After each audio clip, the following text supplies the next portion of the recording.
المستقيم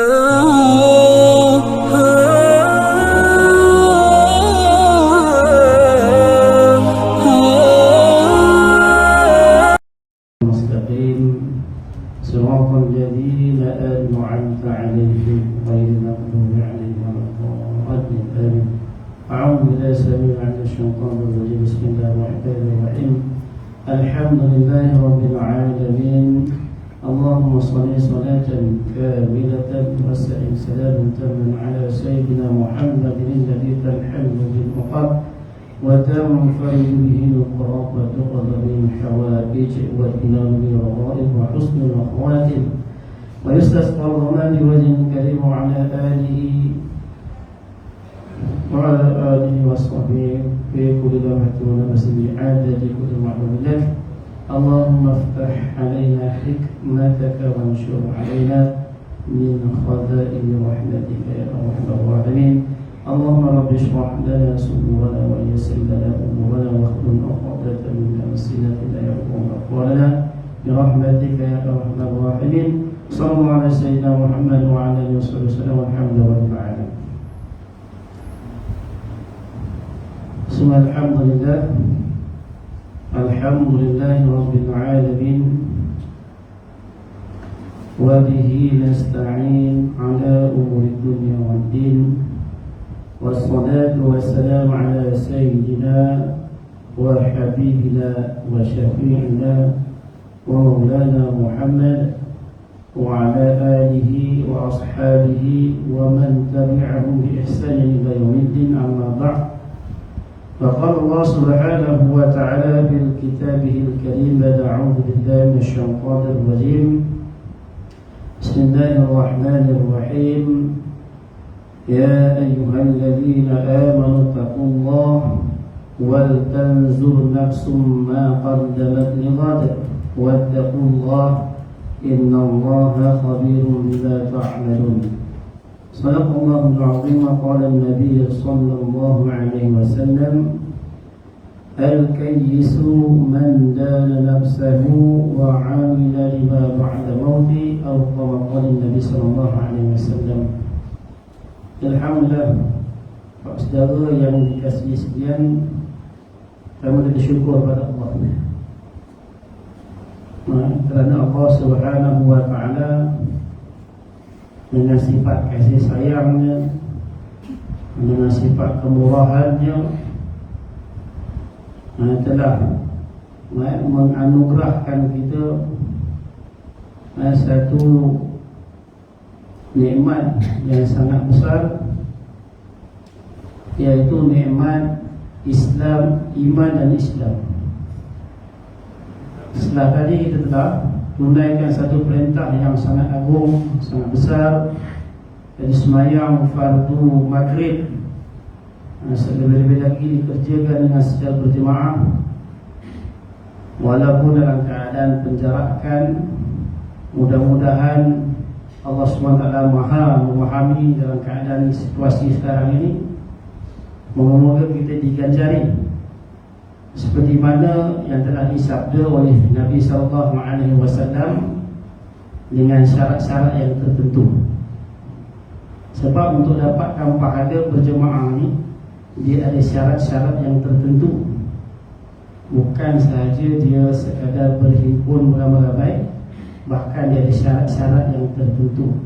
Salah satu daripadanya adalah merapatkan shaf dan juga berjarakkan di antara imam dan makmum, orang depan dan orang belakang tidak lebih dari 3 hasta. Jadi dalam keadaan maslahat sekarang ni, mudah-mudahan Allah Subhanahu wa taala faham dalam keadaan ini, dan memang Allah yang maha mengetahui, maha memahami. Moga-moga dengan rahmat Allah Subhanahu wa taala, Allah taala kurniakan ganjaran seperti mana yang Nabi SAW sabdakan, yang disampaikan kepada umat ini, yaitu dengan sembahyang berjemaah ini diganjarkan pahala 25 hingga ke 27 pahala. Yang pastinya satu pahala yang dimaksudkan oleh Nabi SAW, khairum minad dunya wa fiha, lebih baik daripada dunia dan segala isi-isinya. Berbanding apa saja yang ada di bumi ini, apa yang ada di dunia ini, semuanya akan binasa, melainkan amalan-amalan yang berbentuk akhirat, melainkan amalan-amalan dunia yang akhirat. Kan?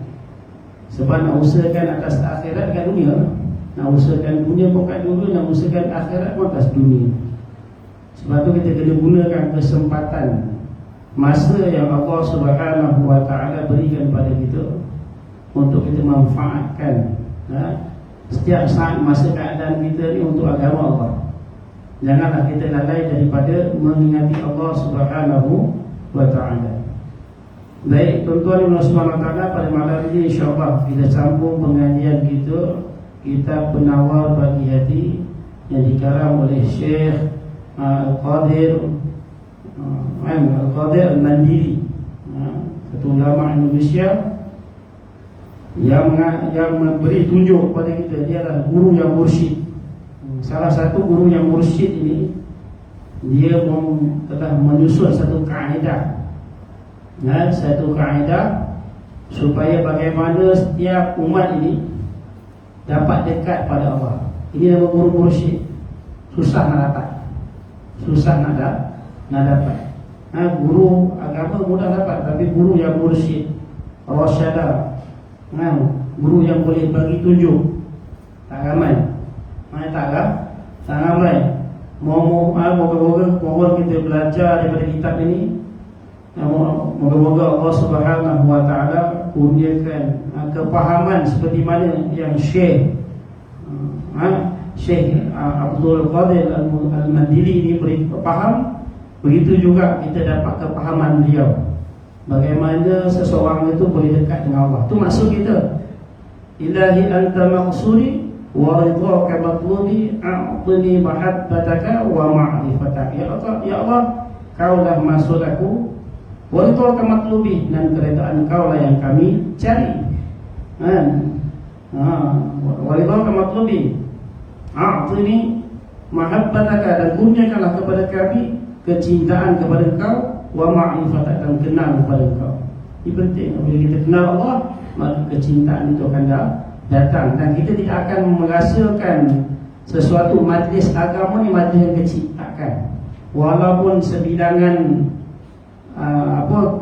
majlis tak ramai, kita tengok macam tak ramai apa semua, kita jangan anggap ni majlis satu majlis yang tak ada apa-apa. Dan kita jangan tengok pada orang yang berceramah tu. Sebab apa? Kita tengok pada apa yang disampaikan, bukan pada ceramah tu. Kita tengok apa mesej yang kita nak sampaikan. Dan bagaimana juga di samping itu juga kita tawajuh kepada Allah SWT. Moga-moga dengan apa yang disampaikan bermanfaat bagi diri kita. Itu saja. Tak ada maksud lain. Bukan maksud untuk kita cakap, pandai cakap, bukan. Kita supaya kita apa? Nur ilmu tu, cahaya ilmu ni cahaya ni ilmu. Ilmu ni cahaya.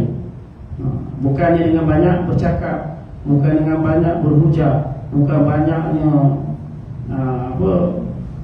berpalah dan sebagainya, tapi ilmu ini adalah cahaya. Ini kita nak usahakan atas cahaya. Ilmu yang dimaksud ilmu yang bermanfaat, itu ilmu akhirat. Baik, tuan-tuan SWT, kita sambung pada muka surat 22. Masih lagi dalam bab pada menyatakan qalbun, iaitu jantung, ataupun kita panggil hati. Kita letakkan penawar bagi hati. Sebab orang Melayu kita dah faham dah apa maksud hati itu. Sebenarnya jantung tu hati. Kita panggil kita panggil mana kau orang ni tak ada hati langsung lah.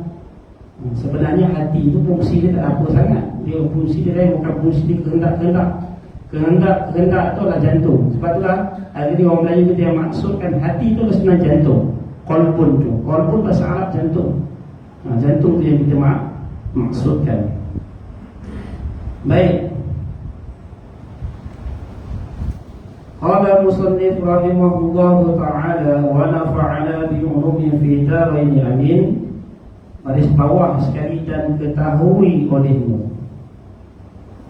Dan ketahui olehmu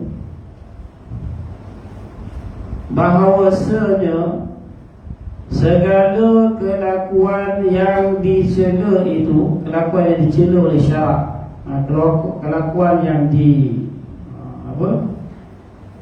dihina dalam syarak, kelakuan yang dicela dalam syarak itu banyak. Tetapi hamba, yang ini penulis ini sebutkan di sini 10 perkara. 10 perkara pada 10 bab, kerana yang 10 ini asal bagi semuanya.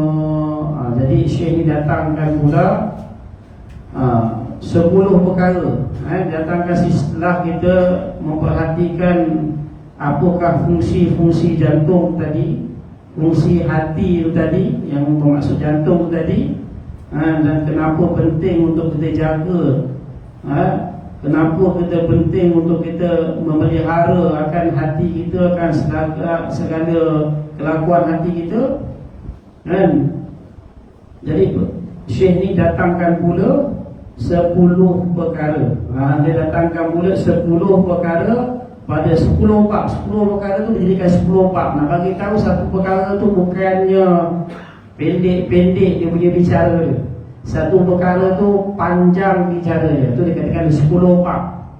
Kalau 10 perkara mudah ayah cakap sebut 10 perkara. Tajuk dia je tajuk, tapi perbahasan daripada tajuk tu itu Syekh dijadikan 10 bab. 10 bab. Kerana yang 10 ini asal bagi semuanya. Kerana dengan sebab 10 perkara yang Syekh nak tulis ni, inilah punca bagi segala yang keluar, yang terbit daripada kelakuan kita. Dengan sebab 10 perkara ni lah punca-punca datangnya kecelaan dalam sifat kita, sombong, bongkak dan sebagainya. Ini puncanya daripada 10 perkara ni.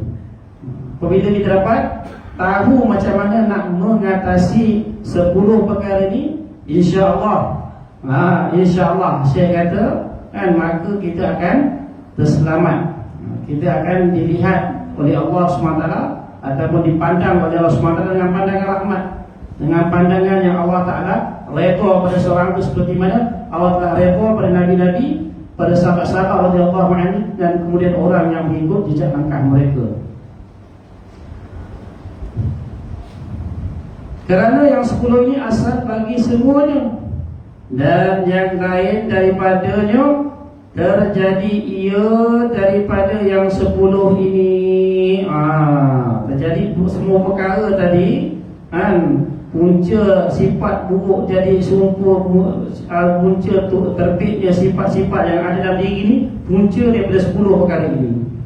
Pertama, sangat lupa atas makanan. Ini dia.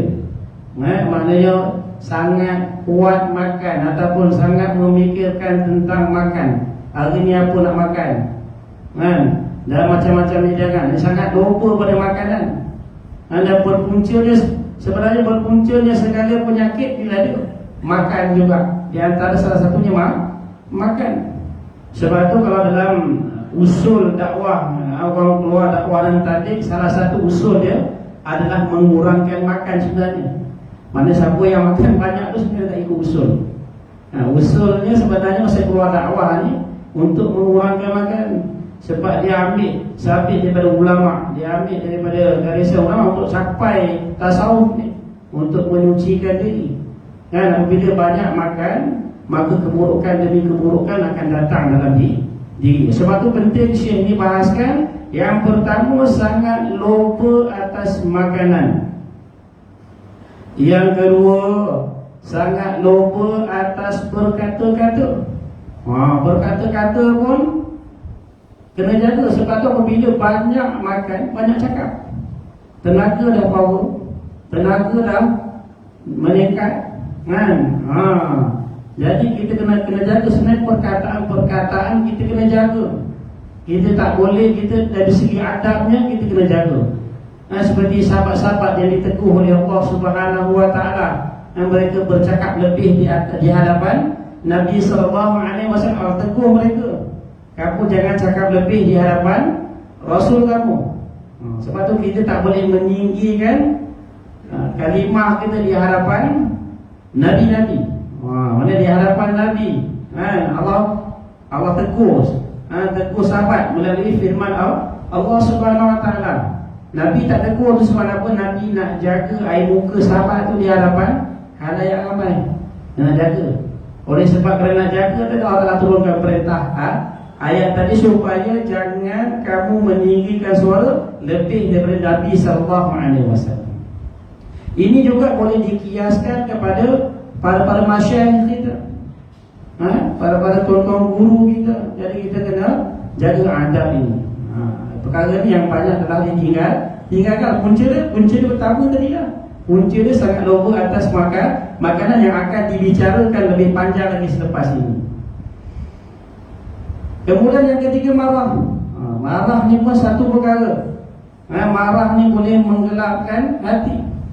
Sebab tu Nabi kata la taghdab, jangan kamu marah. Jangan kamu marah. Sebab perbuatan marah ini satu perbuatan yang dicela dalam syarak. Marah pula tengok marah macam mana. Mana yang dikatakan marah dalam syarak, mana yang kata marah yang boleh diizinkan. Ada marah yang boleh, ada yang marah yang tak boleh. Marah yang boleh, marah yang tak boleh macam mana? Akan dibicarakan, akan datang dengan bab marah itu sendiri. Kemudian yang keempat, dengki. Dengki lagi lah. Dan apabila datang marah, datang sifat dengki. Berpuncanya dengki tu, berpuncanya hasad tu, punca dengki ni daripada sifat marah. Apabila sifat marah datang dalam diri kita, mulalah terbit sifat dengki tu. Untuk kita sama ada nak menjatuhkan dia ataupun bagaimana nak menghinakan dia. Sebab apa? Dengan sebab marah tu tadi. Sebab tu dengki ni kita perlu elakkan. Sebab dengan sifat dengki ni boleh memusnahkan, boleh membinasakan segala amal kebaikan kita. Kan? Seperti mana Nabi SAW katakan apa? Al-hasadu ya'kulul hasanat kama ya'kulun nari haqaba. Hasad itu, dengki itu akan memakan segala kebaikan-kebaikan kita ni.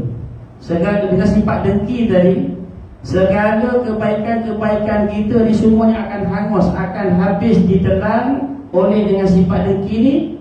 Kama ya'kulun nari haqaba, seperti mana api yang memakan kayu.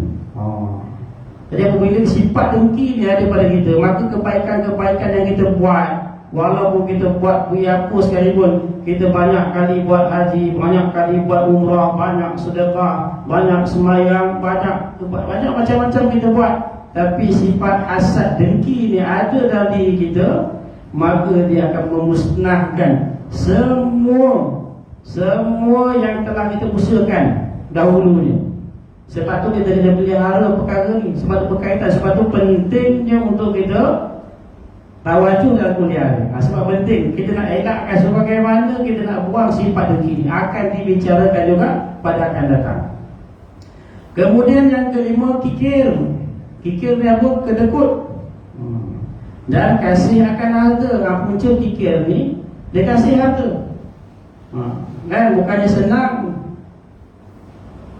Jangan ingat kita ada harta, senang kita nak infak, senang kita nak sedekah. Orang kata, aku tak ada harta, jangan nak sedekah.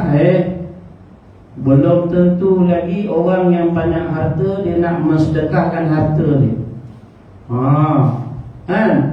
Jadi dia punca dia apabila ada sifat kikir ni, sifat kedekut ni, na'udzubillah, minta Allah Subhanahu Wa Taala jauhkan. Sebenarnya sifat dengki, sifat kikir, kedekut ni Allah Ta'ala telah terbitkan daripada sejak mula kecil lagi. Sifat kedekut ni daripada kecil lagi dah terbit pada diri seseorang. Kita tengok budak-budak kecil, kadang-kadang dia dah pegang mainan itu, dia dah pegang dia punya apa, kita minta, dia kena-kena dia tengah seronok perkara tu, kita minta kat dia, tak boleh, tak boleh, dia tak kasih. Sifat kikir tu dia telah terbit daripada sejak kecil lagi. Cuma tinggal lagi bagaimana pembawaan kita. Itu yang penting tarbiyah tu. Itu yang penting tarbiyah oleh ibu bapa bagaimana nak mengatasi perkara tersebut. Sebab tu jangan kita ingat ambil tak indah aja, jangan kita ingat nak fikir makan dia je saja. Jangan fikir dia alamak pening tengok anak dia tak makan, dia pergi cari pasal makan aja. Kan akhlak dia tak bentuk. Sebab tu kena pembentukan akhlak tu perlu dibuat, perlu ditarbiah dari peringkat mak ayah lagi. Daripada peringkat bukan mak ayah sebenarnya, dari peringkat dalam janin lagi sebenarnya dia telah usahakan atas perkara tersebut. Lagi ni kenapa orang pening dengan anak-anak, masing-masing pening dengan anak ni macam gini, ngadu gini anak saya ni, Allah, saya tak tahu nak cakap dah. Saya dah nasihatkan dia banyak kali. Tapi dia tetap juga buat begitu. Dia tetap juga buat begini. Kita kata jangan, dia buat juga. Kenapa saya pun tak tahu. Ini kadang-kadang puncanya daripada ketika dalam janin lagi. Apakah amal ibu yang mengandungkan anak tersebut? Dia ada kesan. Kalau lebih halus lagi daripada perhubungan di antara suami dan isteri itu. Masa dia nak bersetubuh dengan isteri dia, apa yang dia buat dulu? Adakah bertepatan dengan sunnah Nabi atau tidak? Sebab tu penting sunnah Nabi untuk kita dalam setiap apa juga keadaan. Kenapa pentingnya sunnah Nabi? Di dalam sunnah Nabi itu ada hikmah dia. Kenapa Nabi buat begini, buat begini, buat begini, buat begini? Ada hikmah, ada, kita perlu tanya. Ada dia punya kebaikan dia. Sebelum berjima apa yang Nabi buat? Berwudu dulu, ambil ajar supaya kita sucikan dulu diri kita. Kemudian nak berjima kali yang kedua, tak apa cerita pasal jima kan, semua dah kahwin sini ni, melainkan berkorang boleh lah. Sebab benda ni penting. Kita bicara ni bukan pasal apa, pasal benda ni penting untuk generasi kita akan datang. Jadi ketika kita nak bersama Nabi SAW, nak bersama kali kedua apa yang Nabi buat? Nabi berwuduk. Nabi ajar lagi berwuduk. Nak bagi tahu, kamu nak buat sesuatu perkara yang baik, kamu kena dah buat dalam keadaan kamu suci. Dan salah satu daripada wuduk yang tak batal adalah bersama dengan isteri adalah wuduk jima kali kedua. Mana kita dah lepas jima, kita ambil wuduk, kali kedua tu wuduk tak batal. Kalau batal kacau, kejap ambil wuduk, kejap ambil wuduk. Ini dibicarakan oleh dalam kitab Sadri dan Muhtadi. Boleh dirujuk di situ. Salah satu wuduk yang tak batal iaitu wuduk jima kali kedua. Itu satu ilmu. Sebab tu Syekh kata, kalau ada lah tempat wuduk yang dikatakan tak batal bersentuhan di antara suami dan isteri, itulah wuduk jima kali yang kedua. Itu kena ngaji kitab Sadri dan Muhtadi. Penting. Kemudian Nabi ajar lagi doa. Nabi doa kan, Allahumma jannibna syaitan ma razaqtana kan, Allahumma jannibna syaitan wa jannibi syaitan ma razaqtana kan. Kita minta Allah SWT jauhkan kita daripada syaitan. Sekurang-kurangnya kita baca sebut nama Allah, bismillah. Kan? Sebut nama Allah. Sebelum nak buat kebaikan, sebelum masuk lagi bilik tu, baca bismillah dulu. Jangan dah buka tu bismillah. Nak masuk bilik tu kita bismillah dulu. Ketuk, bagi salam dulu. Sebab tu kepentingan untuk kita bagi salam masuk rumah kita, supaya tidak masuk dalam rumah kita bersama-sama dengan syaitan la'natullah. Hari ni berapa orang ramai yang hafal doa masuk rumah kan? Doa yang bilik je, tak payah banyak Allah mainnya, tak payah sebut je bismillahirrahmanirrahim, bismillahirrahmanirrahim, wa ala rabbina tawakkalna. Hari ni berapa ramai yang hafal doa tu. Ini doa semua yang telah diajar oleh Nabi SAW. Sebagai apa? Dengan doa-doa inilah perisai ataupun junnah, senjata perisai kita daripada diganggu oleh syaitan. Sebab itu dalam hadis, ada hadis Muslim kan, yang maksud dia lebih, yang mafhum dia lebih kurang kan, barang siapa yang masuk rumah dia tanpa dia menyebut nama Allah, maka syaitan akan masuk bersama-sama dengan dia. penting. Baca bismillah tu juga. Masuk rumah tu kena baca bismillah. Apabila satu orang tu masuk dengan baca bismillah, dengan sebut nama Allah, maka syaitan akan berkata, maka tidak adalah tempat bagi kami pada malam ini. Sebab tu penting untuk kita baca doa. Tu dia. Apabila kita buat hubungan, kita balik tadi, apabila kita buat hubungan yang betul bertepatan dengan sunnah Nabi SAW, maka apa hasilnya? Hasilnya dia punya generasi-generasi yang keluar dari perut isteri-isteri kita, semuanya hasil, semuanya akan keluar, terbitlah orang yang soleh, soleha, alim, alimah, hafiz, hafizah. Semuanya akan terbit daripada generasi kita yang baik-baik. Ini punca daripada perhubungan. Senang tuan-tuan. Dah duduk sebelah isteri, dia pergi duduk balik. Kacau. Memang kacau. Ini perkara yang kita kena lawan. Sebab agama ni mujahadah. Agama ni dia mujahadah. Selagi banyak mana kita mujahadah dalam agama, sebanyak itulah Allah tingkatkan darjat kita. Sebab itulah ibadat paling afdal adalah ibadat yang banyak mujahadah dia. Lagi banyak mujahadah, lagi banyak pahala. Seperti mana sahabat dengar kan, dia dengar Nabi SAW sabda. Nabi kata kan, dia minta pada sahabat, dia ada seorang sahabat, dia duduk, dia tinggal jauh daripada masjid Nabi SAW. Maka dia bertanya kepada Nabi, wahai Rasulullah, boleh tak aku pindah, aku nak buat rumah dekat sikit dengan masjid, kan? Maka Nabi kata jangan. Nabi kata biarkan. Biarkan. Sebab apa?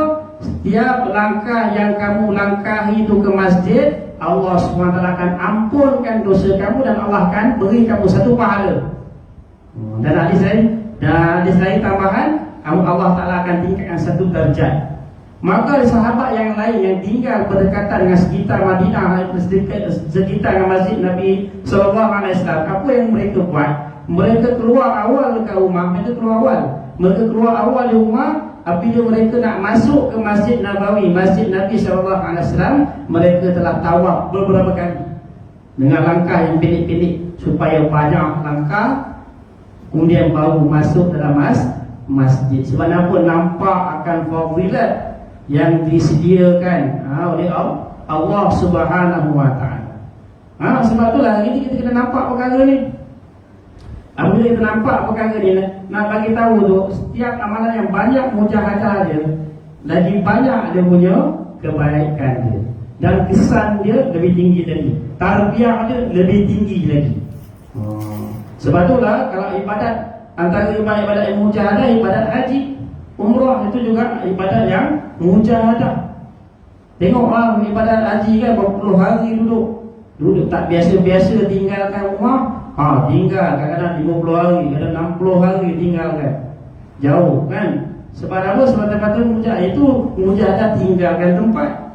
Lagi mujahadah duduk di sana lagi. Biasa duduk dengan isteri dia sebelah, dia tengok kawan 4 orang, kejap-kejap pukul tu je kan. Duduk sama kan, mujahadah akan turun bawah, jalan kaki jauh. Nak pergi kena sewa dekat hotel dekat lah. Kena jauh kan, batal pula wudu. Nun sana nak pergi ambil wudu, jauh sana. Mujahadah.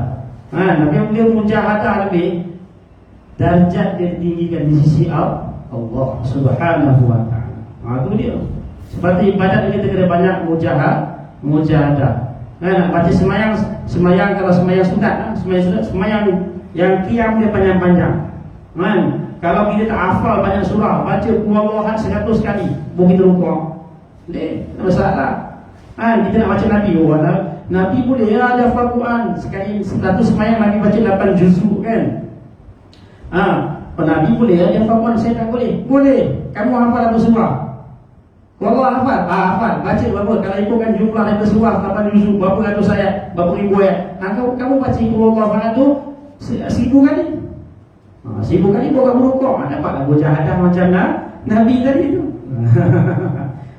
Jadi kita praktik, kita mujahadah dalam ibadat supaya apa? Dalam mujahadah ada kemanisan. Tu dia. Bila ada mujahadah ada kemanisan. Seperti mana Allah tarbiyah kita, mujahadah ni dalam puasa kita tak perasan. Dalam puasa Allah tarbiyah kita untuk mujahadah. Nampak tak? Kita tahan lapar kita, semua perkara kita tak boleh buat. Nampak makanan sedap berpeluh-peluh air ke tepi jalan, kita telan air liu dia tengok, air tebu berpeluh, air katira berpeluh, air cendol berpeluh, macam-macam air jenis yang tak pernah keluar berpeluh pada hari itu. Kan? Kuih-kuih yang legendnya kuih tak pernah ada dalam musim biasa, semua keluar, sepang ada, kan? Tahapur semua macam-macam ada. Tapi Allah tarbiyah, jangan sekarang makan. Tarbiyah sampailah kita pun nak minum air pun tak boleh banyak buat kerja tu. Kan air pun tak boleh minum, apa tak boleh minum. Tapi Allah sebenarnya Allah tarbiyah kita, ajar kita supaya mujahadah. Nampak apabila buka je apa jadi? Nampak air kosong tu pun sebenarnya satu kenikmatan yang besar. Lagilah kalau air yang manis, yang sejuk, lagilah bertambah nikmat. Kan? Baru kita punya nikmatnya. Nampak? Tiap mujahadah ada kenikmatan. Jadi sebab itulah kita kena sabar dalam melaksanakan ibadat. Apa makna sabar? Sabar tu bukan saja menahan daripada marah saja. Sabar itu maknanya tetap buat. Apa saja terjadi pada diri aku akan tetap buat. Aku sihat ke, aku sakit ke, sama je. Ada sesuatu kasi macam tu. Dia sekarang dia amalkan hari-hari, mungkin satu hari, mungkin hari setiap kali lepas subuh dia akan baca Yasin. Ada tak time demam dia teruk, adakah dia baca time tu? Allah kadang-kadang datangkan ujian, kita tak perasan. Gitu istiqomah dan dengan sedap memang. Last sekali datangkan mujahadah, Allah Ta'ala cerita, Allah Ta'ala sentuhkan perasaan kita pun dah sudah cukup dah. Bukan demam, kita sentuhkan perasaan malas tu. Kan? Buat tak kita? Pernah tak kita tak tinggal? Ni satu. Tu Allah Ta'ala nak uji kita kadang. Sebab tu kita jangan kata hari ni kita dah banyak amal, jangan kata kita ni dah hebat. Belum lagi diuji kita dah hebat. Jangan. Dah uji besok dah datang sakit, datang apa, itulah ujian dia. Tengok macam mana keadaan kamu. Itu ujian yang kecil sebenarnya. Ujian yang besar besok belum kedatangan Dajjal dan sebagainya. Itu lagi besar. Kedatangan Dajjal ni memang Allah Ta'ala nak memisahkan. Allah Ta'ala nak terus buat kelompok A, kelompok B. Kelompok A ni kelompok yang betul-betul beriman. Kelompok B ni orang yang tak beriman. Tentu besok Dajjal turun. Itu pun dengan izin Allah. Allah memang nak turunkan Dajjal tu supaya nak buat pembersihan. Siapakah yang benar-benar beriman, siapakah yang benar-benar kufur pada Allah. Itu sebenarnya Dajjal diturunkan. Itu kita takut kenapa? Kita takut adakah kita ni terselamat daripada fitnah Dajjal, ataupun kita sama ada kita ni taat ataupun mengikut pada Dajjal, ataupun kita tak ikut pada dia, ataupun kita ikut Imam Mahdi. Ni kita takut sekarang ni. Sekarang macam-macam. Hari ni kita, saya ikut Imam Mahdi lah. Jangan, belum tahu lagi. Sekarang ni boleh cakap ujian belum datang lagi. Sebab dalam hadis banyak mengatakan yang pengikut Dajjal adalah para ulama. Jangan main. Ramai para hafiz. Itu yang kita kena jaga, nak takut. Adakah kita ni golongan-golongan yang sebut tadi? Kita lagi tak ada apa-apa, lemah dan sebagainya. Macam mana kita nak menghadapi yang datang. Sebab tu daripada sekarang ni kita nak betulkan hati kita. Sebab nak masuk satu benda yang berharga, seperti mana yang diceritakan sebelum ni. Sebab hati ni perlu kita jaga. Salah satu adalah ada benda yang berharga, iaitu iman. Iman tak akan masuk selagi mana dalam hati kita penuh dengan kekotoran. Sikit lagi tuan-tuan. Itu dia. Kelima, kikir dan kasih akan harta. Keenam, kasih akan kemegahan. Ini yang akan datang.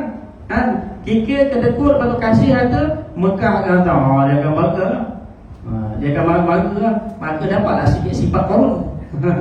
Dapat sedikit sifat korun kan. Dia bangga. Dia keluar tu dia akan pakai pakaian yang hebat-hebat kan. Allah cerita dalam Quran kan.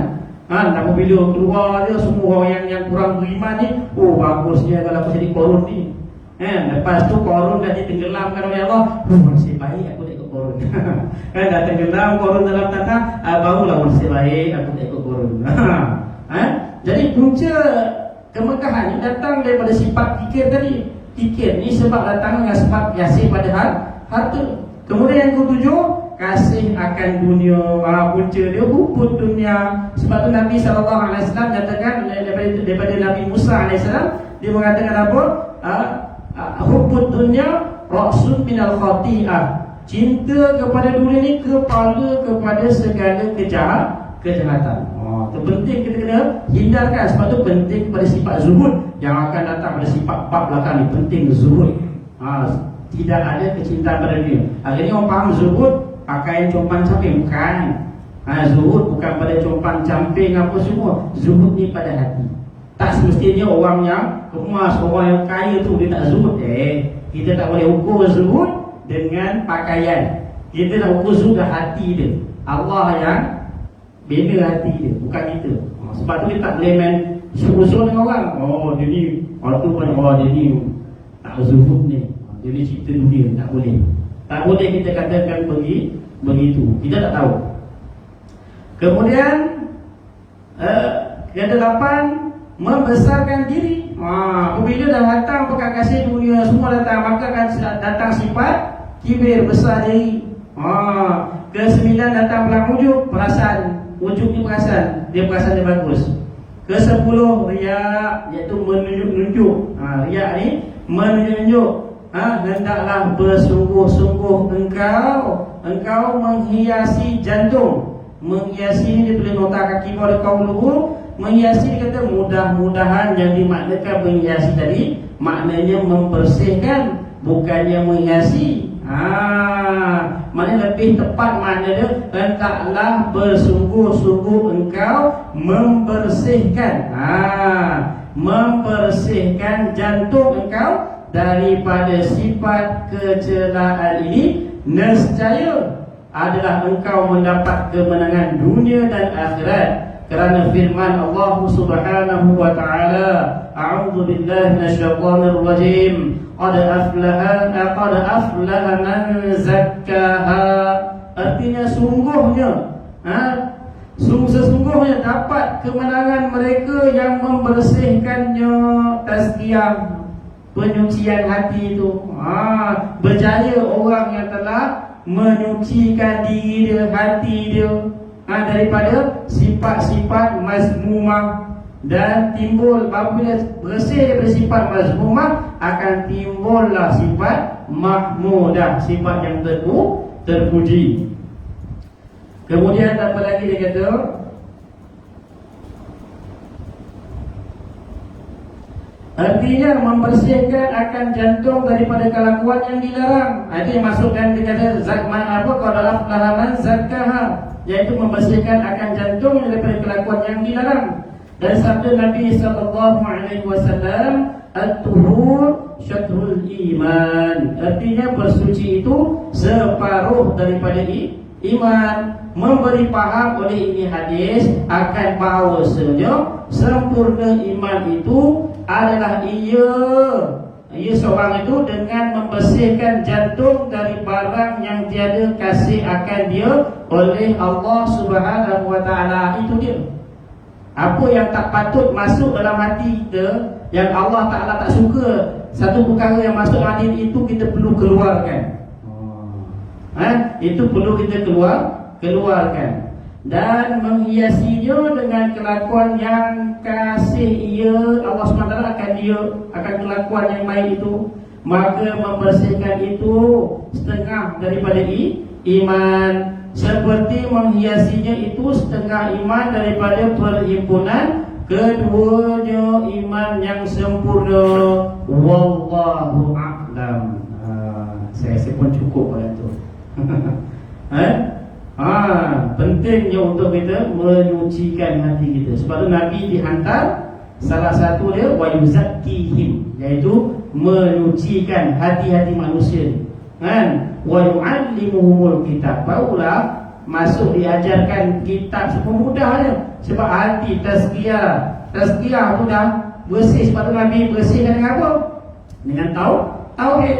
Jumpa orang cerita pasal tauhid, jumpa manusia cerita pasal tauhid, pergi mana-mana pun Semua cerita pasal tauhid, nak bersihkan hati itu daripada mensyarikatkan Allah Subhanahu wa taala, supaya nak bawa manusia kepada Tuhan yang sebenar-benar Tuhan, iaitu Tuhan yang bersifat uluhiyah, sifat ketuhanan yang layak bagi Allah Subhanahu wa taala. Macam orang kafir, dia boleh terima sifat rububiyah. Dia kata, kalau ditanya siapakah yang menjadikan langit dan bumi ni, maka orang kafir kata, ya, dia mengaku Allah jadikan. Tapi dia tak boleh mengaku sifat tu. Allah tu satu, dia tak terima. Dia kata, oh, dia Tuhan mana? Dia tak boleh terima. Jadi Nabi SAW diutus ke atas muka bumi ni, salah satu maksud yang besar, iaitu mengajak manusia ni supaya mengabdikan diri hanya kepada Allah Subhanahu wa taala. Inilah jalan petunjuk, inilah jalan cahaya yang sebenar. Inilah maksud kita diturunkan kat dunia ni. Bukan semata-mata kita menikmati apa yang Allah Taala kurniakan pada kita. Kita sebenarnya bagaimana maksud supaya kita kenal Allah, kasih pada Allah, taat pada perintah Allah, kemudian ajak juga umat yang lain buat perkara yang sama. Sebab tu Nabi kata, man dalla 'alal khair kafa'ilihi. Barang siapa yang menunjuki satu kebaikan, maka dia akan mendapatkan seluruh kebaikan yang orang tu amalkan. Ini yang kita kena usahakan. Wallahu a'lam. InsyaAllah kita akan sambung seterusnya pada bab yang pertama, pada menyatakan syarhul ta'am, artinya sangat loba atas makanan. Wallahu a'lam akan datang insyaAllah. Ni terus kita nak buat tahlil ke selepas isyak buat tahlil ni? Selepas isyak terpulang pada saya. Terpulang pada saya ni tu yang berat sikit tu. Sure tak ada? Cadangan? Terus, okey. Kalau cadangan terus, saya terima lah cadangan tu. Astaghfirullahaladzim, astaghfirullahaladzim, astaghfirullahaladzim, alladzi la ilaha illa huwal hayyul qayyum, wa atubu ilaihi ila hadratin nabiyil mustafa.